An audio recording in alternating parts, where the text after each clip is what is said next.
this last remnant of the Wild West.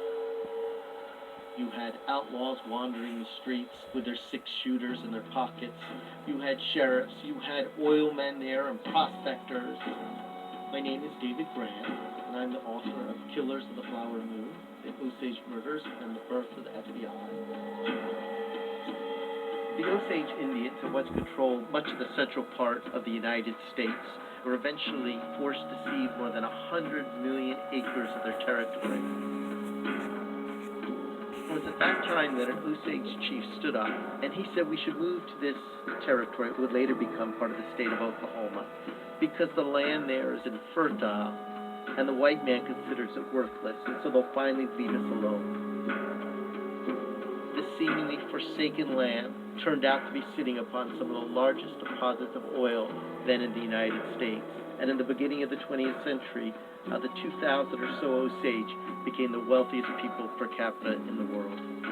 They had servants, many of whom were white. It was said at the time, whereas one American might own a car, each Osage owned 11 of them.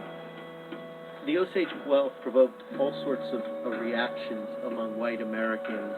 There was envy, there was jealousy. They then began to be mysteriously murdered in one of the most sinister crimes in American history. In 1923, after there were more than 24 Osage murders, the case was taken up by a rather obscure branch of the Justice Department, a pretty ragtag operation. It was then known as the Bureau of Investigation, and it would later be renamed as the FBI. The Osage murder cases became one of the FBI's first major homicide investigations, and one of the first major homicide investigations of its new, very young, very secretive, very ambitious director, J. Edgar Hoover. As you begin to dig deeper, you begin to realize that there were really scores of murders, and that many of these cases were never investigated.